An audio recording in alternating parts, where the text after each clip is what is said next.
Welcome to your video article news by DigitalMindFood. This article covers the topic, help with dogs, dog training, leash collar training. There are many different styles of dog training, and finding the one that works best for you is important for creating the dog that is a talented, loyal and faithful member of the family. All successful methods of dog training work to reinforce the relationship between dog and handler, and the foundation of any successful training program is getting the respect of the dog. Fortunately, dogs are wired by nature to seek out leaders, and to follow the direction of those leaders. This article focuses on one of the most popular methods of dog training, the so-called leash/collar style of training. Other articles will focus on the other popular style of training dogs, often called reward training or positive reinforcement. Both leash/collar training and reward training have been around for a very long time, and they have proven their effectiveness over time. The type of training that works best will vary from dog to dog, and from breed to breed.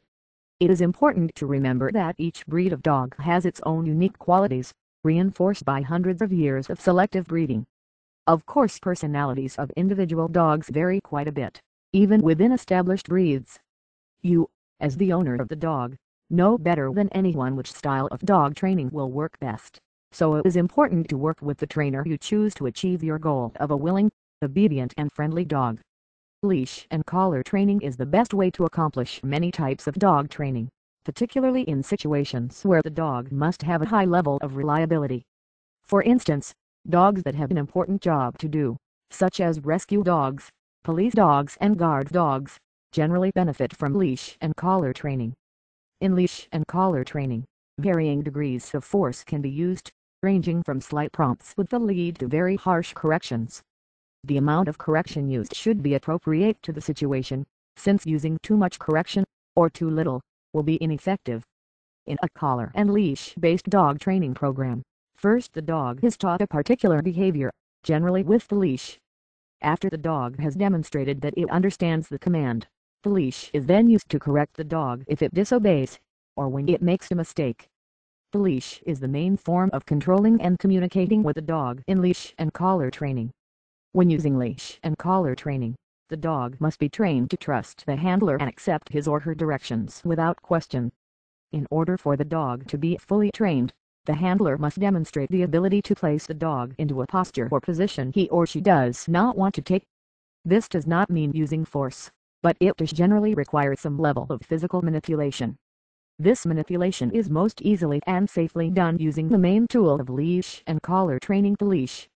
It is important for every would-be dog trainer to understand that the leash is simply the tool. While the leash is an important tool in this form of training, it is important for the dog trainer to be able to eventually achieve the same results using whatever tools are at hand. Even when the only tools at hand are the owner's body and skill, the dog should be willing to obey. Creating a leader/follower relationship between handler and dog is still very important, and it is important to use the leash as a tool and not a crutch. The properly trained dog should be willing to obey whether the leash is present or not. If you are looking for more in-depth information on this topic, I strongly suggest that you visit the website address listed on the bottom of this screen, or click the link in the description box, to the right or below this video article. Get info on top-ranked resources on this topic. You owe it to yourself to visit this site now, as it can provide the answers you need. Act now, do not delay.